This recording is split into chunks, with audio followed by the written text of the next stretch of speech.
Sacerdotes. Bienvenidos al Seminario Reina Valera. Yo soy Gilberto Aves, rector del Seminario Abierto, y esta es la lección número 2 de la materia Sinopsis del Antiguo Testamento, cuyo tema es Éxodo. Diseño para la liberación. Pedimos la bendición de Dios sobre el estudio de su palabra. Empecemos. Éxodo, diseño para la liberación. Por Ray C. Stedman.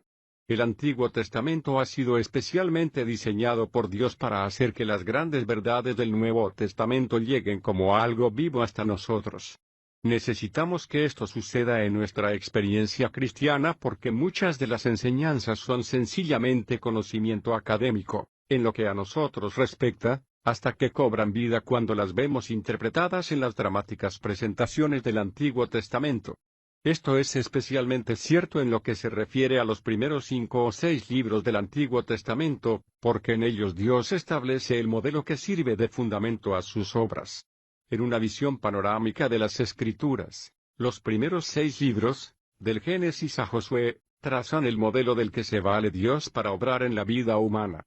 Su modelo será exactamente el mismo en su vida que en las vidas de Adán, de Abraham, de Moisés, de David y de otros. Seguirá el mismo modelo que hallamos en Génesis, Éxodo, Levítico, Números, Deuteronomio y Josué. En estos libros veremos de qué modo se mueve Dios en nuestras vidas.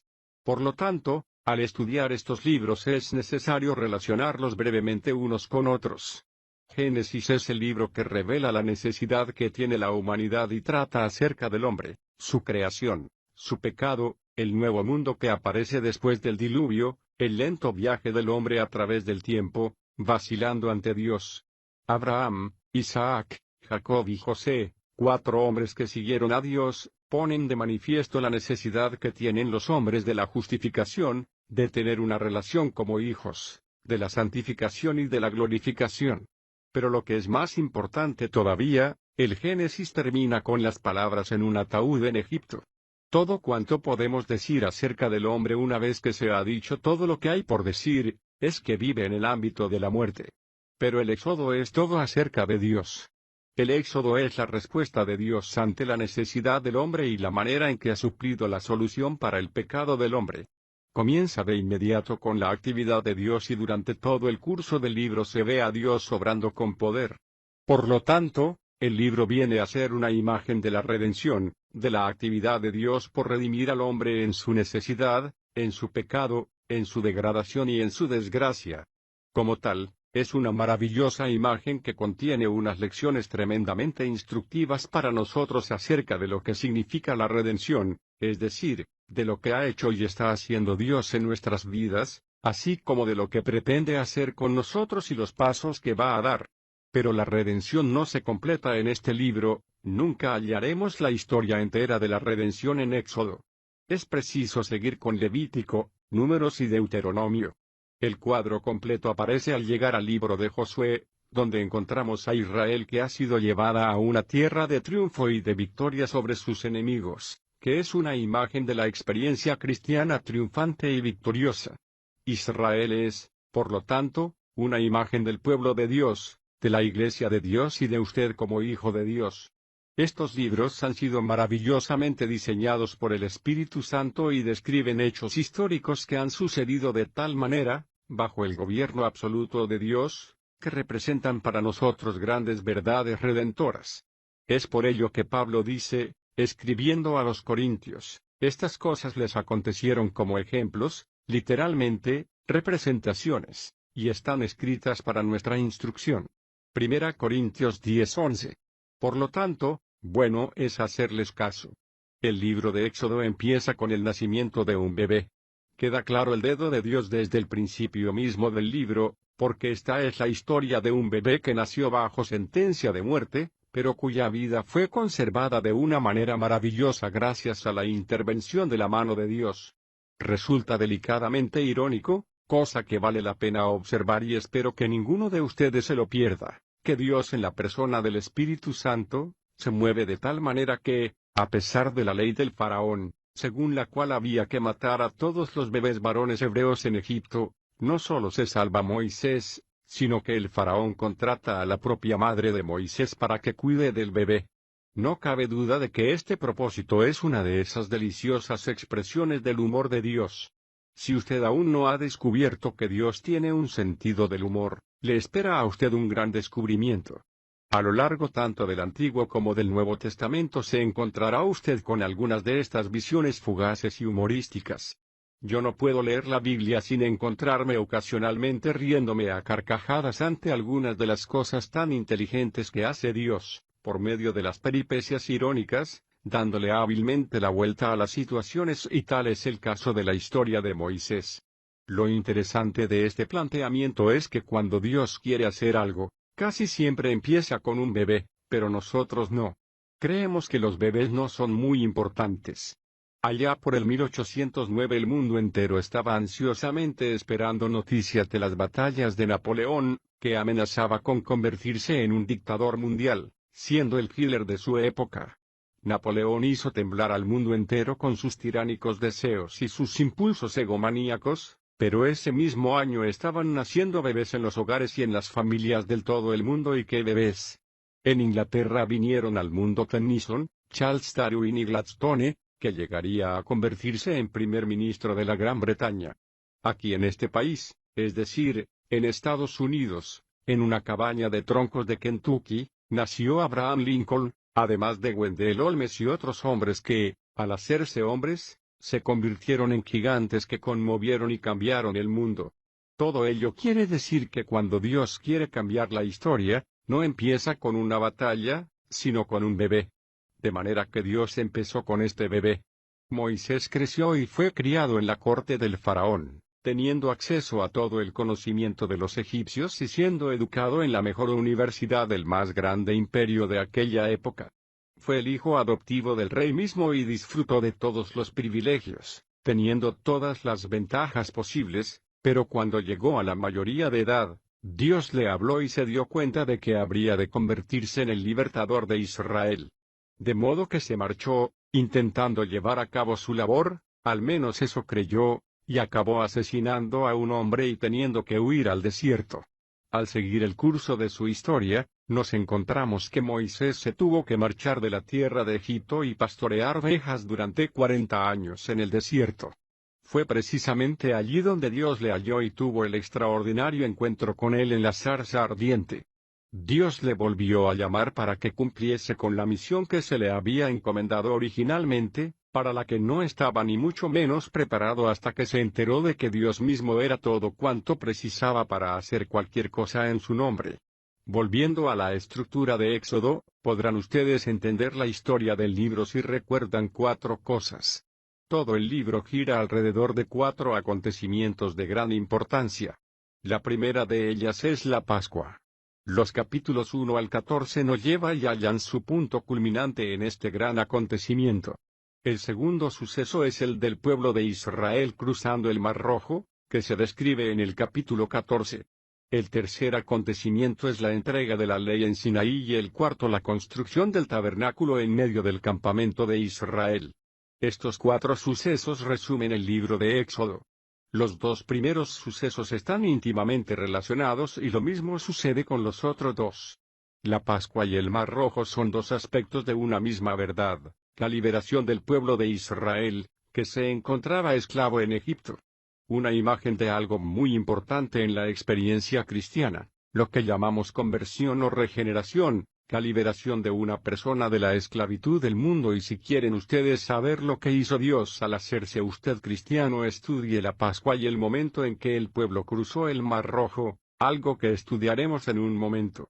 Los otros 2 acontecimientos también están relacionados entre sí. La entrega de la ley y la construcción del tabernáculo son acontecimientos totalmente inseparables. Recordemos que a Moisés le fue dado el plano del tabernáculo cuando estuvo en el monte con Dios, al mismo tiempo que le fue entregada la ley.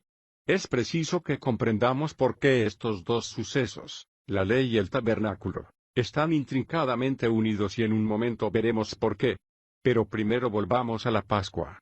Ustedes conocen la historia de cómo Dios llamó a Moisés, le desafió y le envió de vuelta a Egipto. Al principio Moisés se mostró reacio a ir y en todas estas historias encontramos maravillosas lecciones. Aquí, por ejemplo, cuando Dios le dijo a Moisés, Moisés, quiero que vayas y liberes a mi pueblo. Moisés le contestó, Señor, yo no puedo hacer eso, no sé expresarme bien, no soy elocuente, yo no sé hablar. No puedo presentarme ante el faraón. Dios no reprendió a Moisés por decir esto ni se puso furioso porque esa no era más que la manifestación de la insuficiencia humana de Moisés, ya que no hay nada de malo en eso. Hemos sido creados para ser de ese modo y Dios no nos considera nunca culpables por sentirnos inadecuados cuando nos pide que hagamos algo. Pero a continuación Dios le dijo a Moisés, ya sé que no sabes expresarte, pero te voy a decir lo que voy a hacer. Tú ve a Egipto y yo seré tu lengua y hablaré a través de ti. A lo que Moisés replicó, mira Señor, creo que lo mejor sería que te busques a otro. Y la palabra nos dice, entonces el furor de Jehová se encendió contra Moisés. Éxodo 4:14.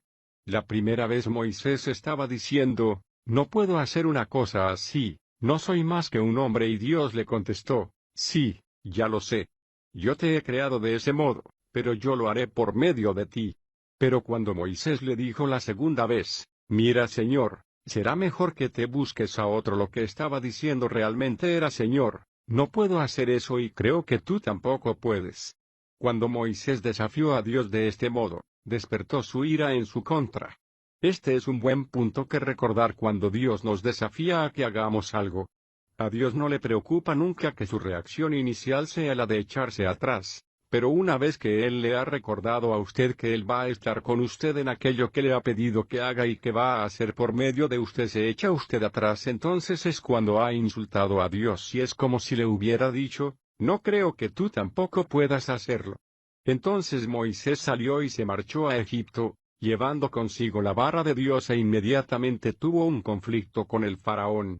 No hay nada más dramático en todo el Antiguo Testamento que esta tremenda confrontación de las voluntades entre el faraón y Moisés, que son los representantes de Satanás y de Dios. En este caso Dios se mueve con poder en contra del faraón y resulta casi increíble leer la historia de cómo Dios envió una serie de plagas espantosas que afectaron a toda la tierra de Egipto. Y a continuación leemos, el faraón endureció su corazón y se negó a dejar ir al pueblo, cosa que sucedió repetidamente. Fueron un total de 9 plagas y el Dr. Graham Scroggie hace notar que cada una de esas plagas fue dirigida en contra de los dioses de Egipto. Dios estaba emitiendo su juicio en contra de los dioses de Egipto por medio de terribles catástrofes que acontecieron en el país.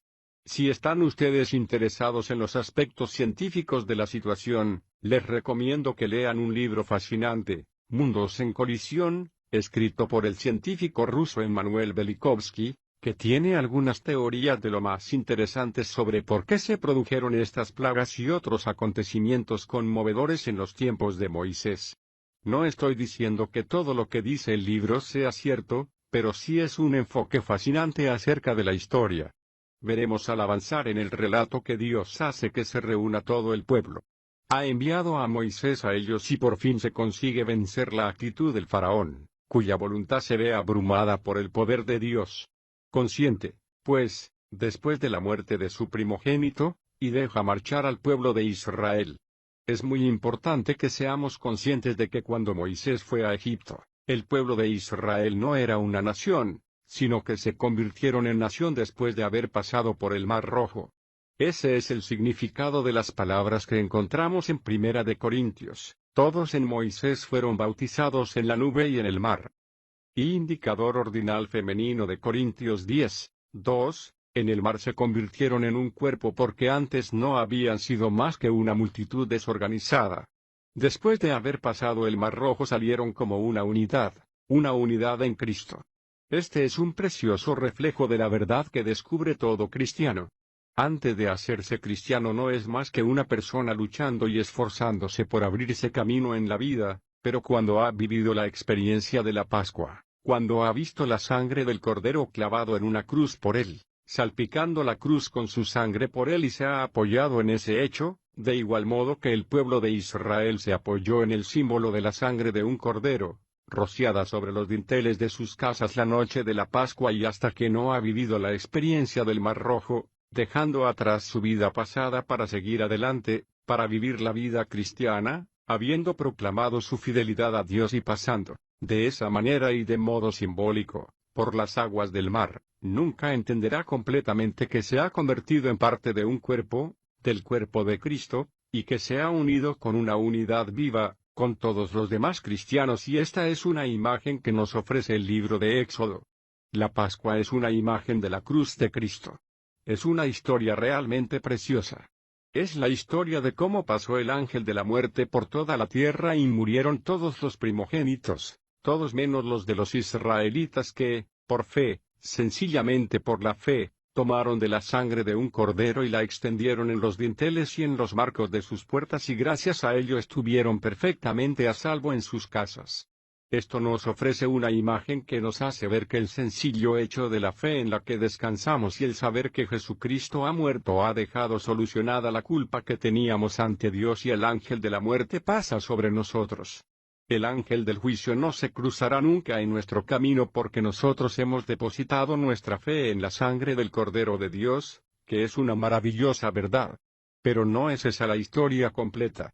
Recordemos que la Pascua no tiene realmente valor hasta que no se relacione con ella la experiencia del Mar Rojo. El pueblo tuvo que abandonar la seguridad de sus casas, salir al desierto y llegar a la orilla del mar, y a ellos cruzarlo les pareció imposible, causándoles la impresión de que iban a perder lo que habían conseguido. Entonces el pueblo comenzó a clamar a Moisés y a preguntarle por qué les había llevado a morir en el desierto. La respuesta que les da Moisés es fabulosa. Les dice: no temáis. Estad firmes y veréis la liberación que Jehová hará a vuestro favor. Éxodo 14:13.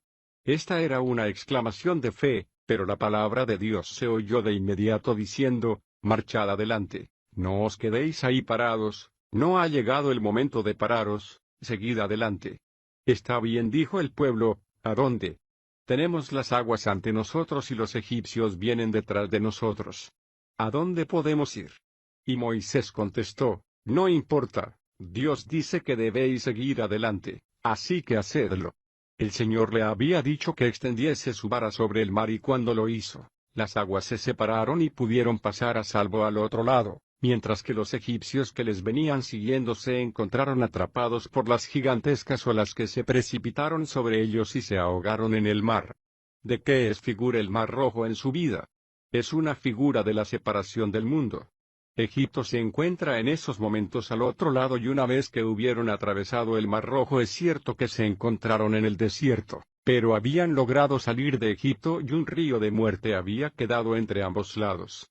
Es exactamente el mismo río de muerte que se encuentra entre usted y el mundo al pedirle usted a Cristo que sea su Señor. Aquí tenemos algo en lo que debemos fijarnos. Cuando estaban celebrando la Pascua, se hallaban descansando en sus casas, no tuvieron que hacer nada, sencillamente estar ahí. Estaban dependiendo solo de la obra de otro. Sin embargo, cuando llegaron al Mar Rojo, fue el poder de Dios el que hizo que las aguas se separasen, haciendo posible que escapasen, pero se exigió al pueblo que hiciese algo y se vieron desafiadas sus voluntades y tuvieron que pasar por el mar. Ese es el motivo por el que muchas profesiones de fe cristiana no llegan nunca a materializarse ni llegan a nada. Hay personas que están dispuestas a sentarse bajo la sangre de la Pascua, que están dispuestas a recibir a Jesucristo como Salvador, pero que no están dispuestas a pasar por las aguas del Mar Rojo. No dan nunca el paso necesario para dejar atrás su vida pasada, que les separe del mundo, porque aún siguen pensando que se encuentran en Egipto. No seguirán adelante para cruzar el Mar Rojo, y hasta que eso no suceda se encontrarán todavía sujetos a esclavitud y bajo el control de Egipto.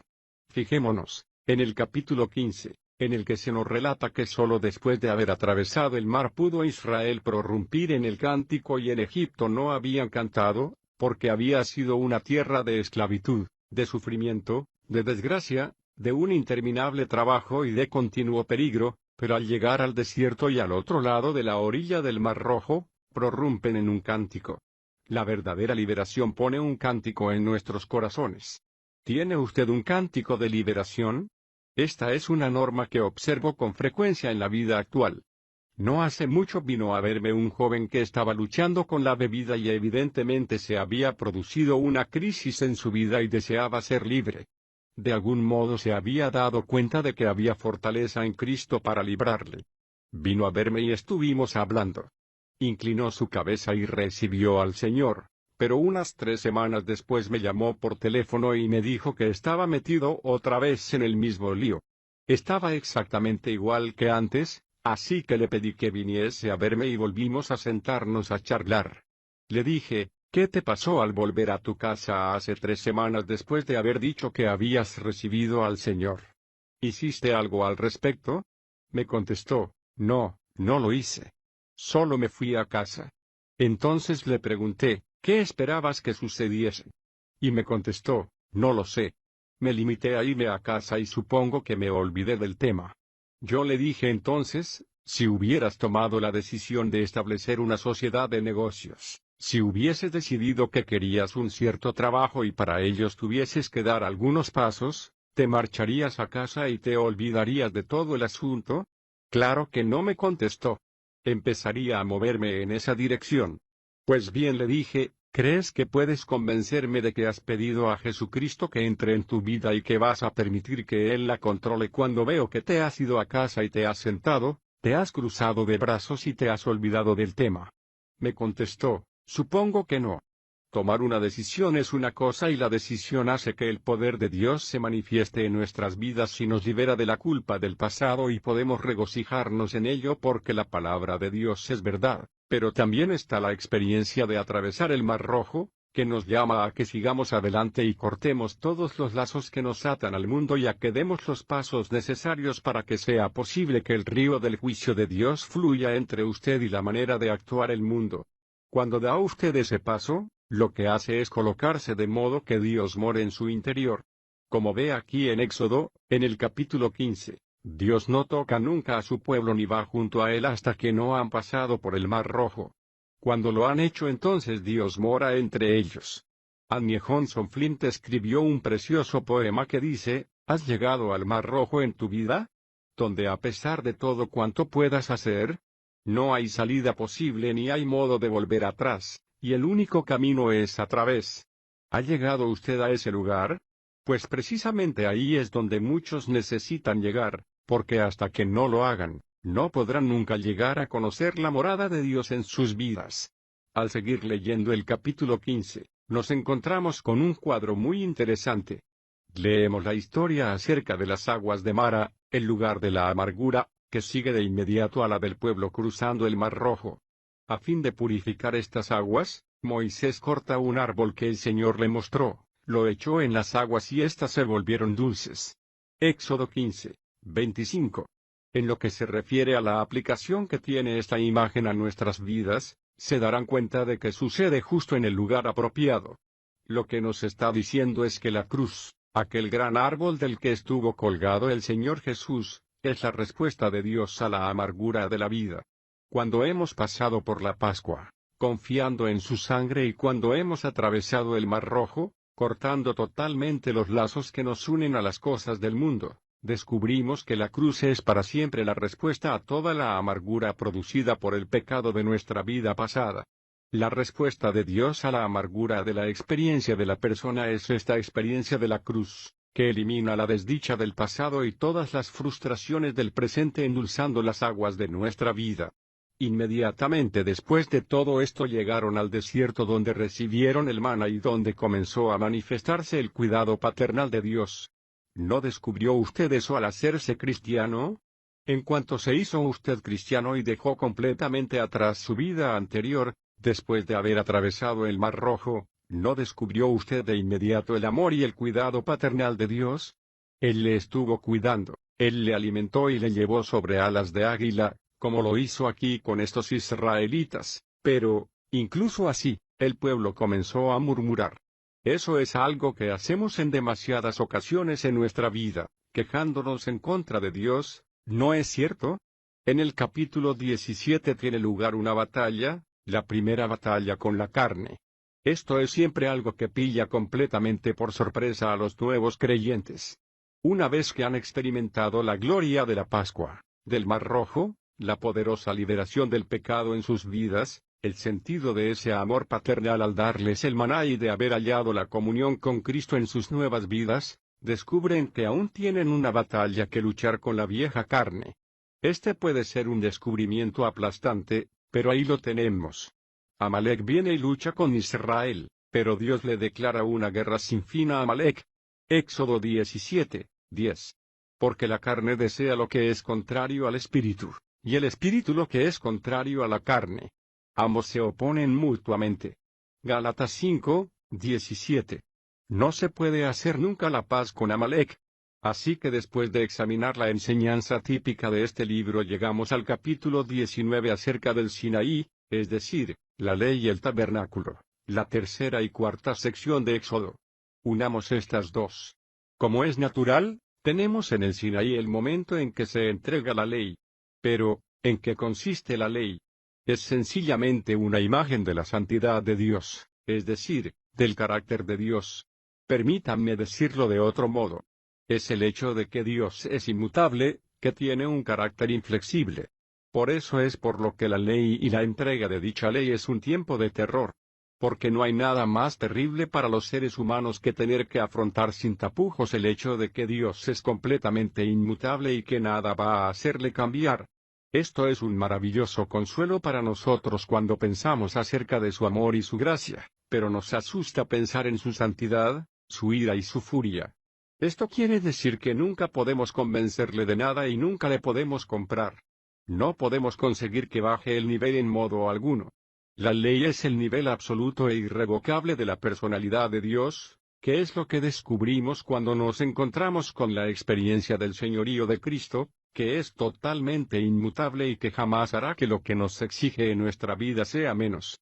Por lo tanto, la ley por sí sola es algo que asusta y la personalidad de Dios nos aterroriza. ¿Nos tomamos realmente en serio lo que Dios dice acerca de sí mismo? Escuchen, sed, pues, vosotros perfectos, como vuestro Padre que está en los cielos es perfecto. Mateo 5:48, ¿se toma usted en serio estas palabras? La verdad es que la mayoría de nosotros pasamos mucho tiempo intentando restarles algo de importancia. Ser perfectos. Eso nos asusta. ¿Cómo puedo yo ser perfecto? La respuesta que tiene Dios a esa pregunta es el tabernáculo, el ritual del sacrificio relacionado con él. Por eso es por lo que en el monte, sí, en el mismo monte en el que dio la ley es la revelación de su carácter, se dio su tabernáculo, su provisión para venir a morar en el hombre, porque Dios habitó en su pueblo por medio del tabernáculo. Me gusta visualizar el campamento de Israel. Recordarán ustedes que estaba dividido y en él estaban todas las tribus. Algunas al este, otras al norte, en el oeste y en el sur. Estaban colocadas en perfecto orden y en el centro mismo se encontraba el tabernáculo. Sobre él y sobre todo el campamento estaba situada la gran nube de día y la columna de fuego por la noche. He pensado con frecuencia que el campamento de Israel debió tener un aspecto un tanto parecido al que tiene la ciudad de Los Ángeles, en el desierto, extendido y sobre él la nube, de humo mezclado con niebla en el caso de Los Ángeles, como es lógico, pero en Israel era una nube que hablaba acerca de la presencia de Dios y allí él habitaba entre su pueblo. Eso era algo que solo podía hacerse mediante un complejo sistema de sacrificios y de rituales así como un complicado procedimiento mediante el cual podía reunir a su pueblo ante su presencia. Si una persona entrase en el campamento de Israel, tendría que pasar por fuerza entre todas las tribus, entrase por donde entrase, y encontrar por fin el camino hasta el centro del campamento, donde estaban los levitas. Al continuar entre ellos, llegaría hasta el tabernáculo. Primero pasaría por una gran verja al atrio donde encontraría ciertos objetos, el altar de bronce y el lavacro de bronce y estaba además el edificio interior con un velo sobre la entrada, que nadie se atrevía a pasar a menos que fuese un sacerdote porque sólo él podía entrar en el lugar santo. Detrás de otro velo estaba el lugar santísimo. El único mueble que había en él era el arca del pacto, incluyendo a los querubines de la misericordia con sus alas extendidas y tocando un asla de otro sobre el arca. Se nos dice que solamente el sacerdote podía entrar en él y solo una vez al año, bajo las más rígidas y precisas condiciones. ¿Qué nos enseña todo esto? Sencillamente que Dios es inmutable y santo y solo puede habitar entre el pueblo bajo las más rígidas condiciones. El problema con el tabernáculo era que solo se permitía al pueblo presentarse ante Dios de una manera representativa, pero de hecho, ellos estaban excluidos de su presencia. El pueblo común no podía nunca llegar ante su presencia, solo lo podía hacer el sumo sacerdote, que temía por su vida, y solo una vez al año, eso era todo. Esa es la restricción de estos rituales del Antiguo Testamento. Como vemos, el problema que encontramos en el Antiguo Testamento y los santos de aquellos días no era la ley y no habría nada de malo en ella. La ley es algo positivo, según nos dice Pablo. Algunas veces nos referimos a la ley como si fuese algo negativo, pero no lo es. La ley era perfectamente buena y lo sigue siendo. El problema tenía que ver con el tabernáculo y el sistema de los sacrificios, que no eran suficientemente completos ni reales. No eran más que sombras, solo imágenes y no podían realmente hacer nada. Por eso es por lo que, al llegar al libro de Hebreos, todo el libro está dedicado a enseñarnos que la ley de Dios sigue siendo inmutable, pero el enfoque es totalmente diferente, porque venimos ante el que es lo contrario de la figura, la realidad, que simbolizan todas estas sombras.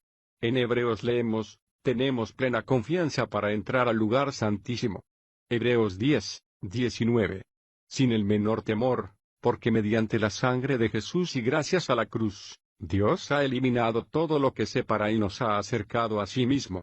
El gran mensaje del libro de Éxodo es que por medio de la cruz, Dios ha hecho posible que un Dios santo e inmutable habite con nosotros. Todo el tabernáculo no es otra cosa que una imagen de Dios morando con su pueblo. La verdad importante para nosotros aquí es que Dios ha resuelto de tal modo el problema del pecado en nosotros, lo ha resuelto totalmente, que Pablo dice en Romanos 8, ahora, pues, ninguna condenación hay. Ni la más mínima. Ninguna. Tenemos acceso perfecto al Padre por medio del Hijo y el Espíritu de Dios que mora en nosotros y que nunca nos dejará ni nos abandonará porque ha hecho su tabernáculo en nuestros corazones y en nuestras vidas. Una de las cosas sobre las que estoy en contra es la costumbre de las maestras de escuela dominical, que son las más culpables de hacerlo, de enseñar a los niños que el edificio es la casa de Dios. El motivo por el que no me gusta es principalmente porque no es verdad. Hubo un edificio que fue la casa de Dios en el Antiguo Testamento, el tabernáculo, pero fue sencillamente una sombra. El templo de Jerusalén ocupó su lugar, pero también eso es una sombra. Sin embargo, al llegar al Nuevo Testamento no se encuentra nunca un edificio que haya sido diseñado como la casa de Dios porque la casa de Dios en el Nuevo Testamento es el cuerpo humano. Pablo dice sois templo de Dios. Indicador ordinal femenino Corintios 3:16. Por lo tanto, no estamos nunca fuera de la iglesia. Creo que hemos enseñado a nuestros niños uno de los más espantosos errores cuando les enseñamos que un edificio es la casa de Dios. Cuando decimos esto les cuesta mucho trabajo entender la idea de que sus cuerpos son templos de Dios y eso es lo que Él quiere que aprendamos, que no estamos nunca fuera de la iglesia. Que el propio Jesucristo habita en nuestros cuerpos, que son templo suyo y que han sido creados exactamente igual que el tabernáculo, con una triple estructura. El atrio es el cuerpo de sangre, carne y hueso, que podemos ver. El lugar santo es el alma, el ámbito de las emociones, de la mente y de la voluntad. Ese es el aspecto que nos permite relacionarnos unos con otros, hablar y compartir juntos las experiencias, pero en el fondo del centro está el lugar santísimo, nuestro espíritu y en él mora el Espíritu de Dios. De modo que cada uno de nosotros somos un tabernáculo andante. Todo el libro de Éxodo pretende grabar en nosotros, al leerlo, esa gran verdad del Nuevo Testamento, la gloria que representa vivir con Dios mismo en medio de nuestra vida y de lo que nos exige la verdad, las responsabilidades que representan y los privilegios que nos permiten disfrutar. La gran necesidad que tenemos es la de caminar descansando solo en la obra acabada del Señor Jesucristo, haciendo todo ello nos sea posible. Con todo y con eso, no basta con Éxodo